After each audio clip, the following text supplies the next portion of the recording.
Hello जी, अस्सलाम वालेकुम। एक स्टोरी है तकरीबन 10 से 15 लाइनों की जो मैं आपके साथ शेयर करना चाहता हूँ, लेकिन उससे पहले रॉबर्ट फ्रॉस्ट की एक सेइंग है जो मेरे जहन में है इस वक्त। रॉबर्ट फ्रॉस्ट कहते हैं, two roads diverged in a wood and I took the one less travelled by and that has made all the difference. अगर आप इसका लफ्ज़ी मतलब करने बैठें तो वो शायद कुछ और बनेगा, लेकिन अगर आप इसके फ़लसफ़े की तरफ जाएं तो इसकी फ़िलासफ़ी, जुनैद जमशेद का आपने वो गाना सुना है, हम क्यों चलें उस राह पर जिस राह पर सब हैं चले, क्यों ना चुने वो रास्ता जिस पर नहीं कोई गया, I took the one less travelled by. दुनिया में जो कामयाब लोग गुजरे हैं या जो कामयाब लोग हैं, उनकी अपनी एक मंजिल थी, उनका एक अपना रास्ता था, and that has made all the difference. आइए अब इसको हम एक और सूरत में समझते हैं। एक कहानी है 10 से 15 लाइनों की, जैसे कि शुरू में मैंने कहा था। एक बादशाह, आप समझ लें कि शहर का चक्कर लगाकर वापस आया, अपने महल में दाखिल होने के लिए मेन दरवाजे पे पहुंचा। मेन दरवाजे पे क्या देखते हैं कि एक गार्ड है, एक दरबान है जो बूढ़ा है और उसने बारीक से कपड़े पहने हुए हैं, सख्त सर्दी है।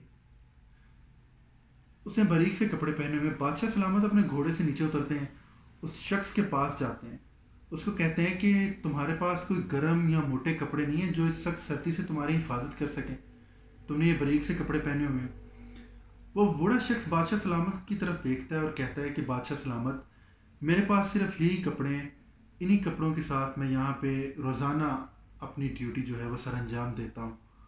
बादशाह सलामत को उस वक्त उसकी हालत पे बड़ा रहम आता है और बादशाह सलामत उसको कहते हैं कि मैं महल के अंदर जाकर अपने गर्म कपड़ों में से तुम्हारे लिए कपड़े भेजता हूँ, तुम वो पहनो और वो पहन के यहाँ पे ड्यूटी दो। वो शख्स बादशाह सलामत की बड़ा शुक्रिया अदा करता है। जो कुछ वहाँ पे फिर वो होता है, एक रस्मन सा, वो शख्स वो सारा कुछ करता है। बादशाह सलामत अंदर चले जाते हैं, अपने कमरे में जाके बेड पे बैठ जाते हैं और थोड़ा सा आराम फरमाना शुरू कर देते हैं। अब महल के टेम्परेचर में और बाहर के टेम्परेचर में ज़मीन आसमान का फ़र्क होता है। बादशाह सलामत जैसे ही अपने पलंग पर जाके आराम से लेटते हैं तो बादशाह सलामत के जहन से निकल जाता है, बादशाह सलामत के जहन से निकल जाता है कि वो बाहर दरबान के साथ क्या वादा करके आए हैं।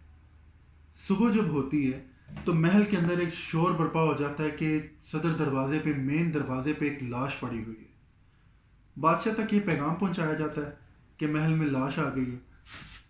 बादशाह सलामत बड़े परेशान होते हैं कि इतनी सख्त सिक्योरिटी में मेन दरवाजे तक लाश कैसे पहुंच गई।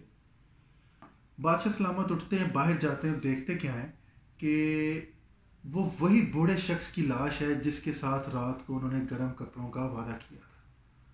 बादशाह सलामत बड़े परेशान होते हैं एक लम्हे के लिए।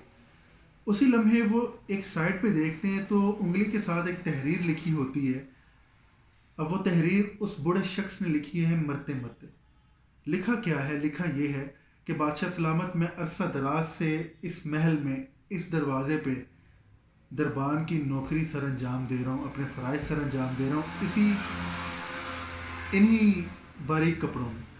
सर्दी गर्मी मुझे इन बारीक कपड़ों में मैंने वक्त गुजारा है, लेकिन कल रात आपके गर्म कपड़ों के वादे ने मेरी जान ले ली। बादशाह अपने किए हुए वादे पे शर्मिंदा होता है, अपनी कहे हुए बोलों पे शर्मिंदा होता है कि ये क्या हो गया। तो बात सुनाने का सिर्फ मकसद इतना सा है कि सहारे जो हैं वो इंसान को तोड़ देते हैं, उम्मीदें जो हैं गैर अल्लाह से, वो इंसान को मायूसी के अलावा कुछ नहीं देती। दुनिया भरी पड़ी है टांगे खींचने वालों से। आप कुछ भी नहीं कह सकते, कुछ भी नहीं कह सकते कि वो कौन होगा, वो आपका दोस्त हो, वो आपका भाई हो, वो आपके रिश्तेदार हों। ज़्यादातर तो वैसे यही हो रहा है। कहीं पे कोई माफ़ी नहीं है भाई साहब। रास्ता वही चुनिए जो आपको अच्छा लगता है, जो आपके लिए बेहतर है। मशवरा मशावरत ज़रूर करें, लेकिन दिल की सुने। और अल्लाह ताला आपका हामी नासिर हो। शुक्रिया।